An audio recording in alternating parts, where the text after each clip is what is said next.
வணக்கம். சுகமே சூழ்க. நான் உங்கள் அஸ்ட்ராலஜர் அகில் சித்தார்த் பேசுகிறேன். எல்லாருக்கும் என்னுடைய இனிய செப்டம்பர் மாத நல்வாழ்த்துக்கள். அது என்ன செப்டம்பர் மாத வாழ்த்துக்கள்?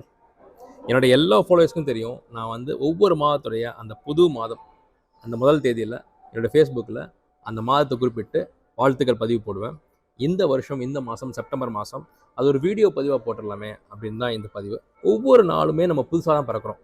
அதுபோல் ஒவ்வொரு மாதமுமே நமக்கு நம்ம வாழ்க்கையில் ஒரு புது அத்தியாயம். அந்த ஒவ்வொரு மாதத்தையும் நம்ம எப்படி பயன்படுத்துகிறோம் அப்படிங்கிறத பொறுத்து தான் நம்முடைய அந்த ஃபைனல் டெஸ்டினேஷன், அந்த அந்த இலக்கு, அந்த கனவு, அந்த லட்சியத்தை நம்ம அடையிறோம் அப்படிங்கிற அந்த பயணத்தை குறிக்கும். ஒவ்வொரு நாளும் அந்த பயணம் தான். அந்த பயணத்தில் ஒவ்வொரு நாளும் முக்கியம். அதுபோல் ஒவ்வொரு மாதமும் ரொம்ப ரொம்ப முக்கியம். இப்போ செப்டம்பர் மாதம் பிறந்திருக்கு அப்படின்னா செப்டம்பர் மாதத்துல இந்த 30 நாளையும் நம்ம எப்படி பயன்படுத்துகிறோம், அந்த மொத்தமாக அந்த ஒரு மாதத்தை நம்ம எப்படி பயன்படுத்துகிறோம், அதை பொறுத்து தான் நம்மளுடைய முன்னேற்றமும் நம்மளோட வளர்ச்சியும் இருக்குது. அப்போ இன்னைக்கு செப்டம்பர் மாதம் 1ஆம் தேதி பிறந்திருக்கு அப்படின்னா இந்த 30 நாளை நம்ம எப்படி பயன்படுத்த போகிறோம், எவ்வளோ ரொம்ப ரொம்ப ப்ரீஷியஸாக, ரொம்ப டெடிக்கேட்டடாக ஒவ்வொரு நாளையும் டைம் வேஸ்ட் பண்ணாமல் நம்ம லட்சியத்தை நோக்கி எப்படி பயணப்படுறோம் அப்படிங்கிறது தான் நம்மளுடைய வெற்றியை குறிக்கும். நிறைய மீம்ஸ் எல்லாம் பார்த்துருப்போம். இந்த மாதம் அதுக்குள்ளே 25 டேஸ் ஆயிடுச்சா, அதுக்குள்ளே செப்டம்பர் முடிய போதா, அடுத்து அக்டோபரா, அடுத்து நவம்பர், அடுத்து டிசம்பர், அப்புறம் அவ்வளோதான், இந்த வருஷம் முடிஞ்சு 2020 முடிஞ்சு போச்சு, இப்போ புது வருஷம். இப்படி இல்லாமல் நமக்கு கிடச்சிருக்க ஒவ்வொரு நாளுமே நம்ம லட்சியத்தை நோக்கிய பயணங்கிறத உணர்ந்தோம்னா அதை எவ்வளோ டெடிக்கேட்டடாக, எவ்வளோ பயனுள்ளதாக பயன்படுத்த முடியுமோ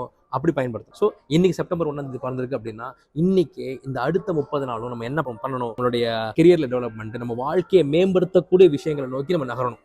அப்போ இந்த 30 நாளுக்கு நம்ம என்ன செய்யணுங்கிற அந்த பிளான் நம்ம இன்னைக்கே போட்டு அதை ஒவ்வொரு நாளும் எக்ஸிக்யூட் பண்ண நம்ம வெற்றியை நோக்கி பயணப்பட்டுக்கிட்டே இருப்போம். இந்த மாதம் முடியும் போது நமக்கு ஒரு மன திருப்தி இருக்கும். நம்ம கரெக்டாக பயன்படுத்தியிருக்கோம். ஒவ்வொரு நாளையும் நம்ம இந்த முழு மாதத்தையும் நம்ம பர்ஃபெக்டாக பயன்படுத்தியிருக்கோம். அடுத்து நவம்பர் மாதம் வருது, அக்டோபர் நம்ம வருது, செப்டம்பர் முடிச்சிட்டோம், டிசம்பர் வரப்போகுது, இந்த வருஷத்துடைய கடைசி பகுதியாச்சு நம்ம நல்லா பயன்படுத்தியிருக்கோம் அப்படின்னு நிறைவு வரும். ஸோ இந்த செப்டம்பர் 1ஆம் தேதி இன்னைக்கு நம்ம அடுத்த 30 நாளைக்கு என்னெல்லாம் பண்ண போகிறோங்கிறத எழுதி வச்சு அதை ஒவ்வொரு நாளும் எக்ஸிக்யூட் பண்ணி ஒவ்வொரு நாளையும் நல்லா பர்ஃபெக்டாக பயன்படுத்தி மொத்தமாக இந்த ஒவ்வொரு மாதத்தையுமே நம்ம சூப்பராக பயன்படுத்திட்டோம்னா அது மிகப்பெரிய மன திருப்தியை கொடுக்கும்.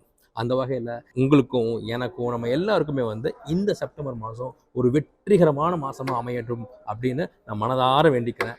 நான் வணங்கக்கூடிய வராகித்தாய் எல்லோருக்கும் எல்லா புகழையும், எல்லா நலத்தையும், எல்லா செல்வத்தையும் கொடுப்பாங்க. சுகமே சூழ்க.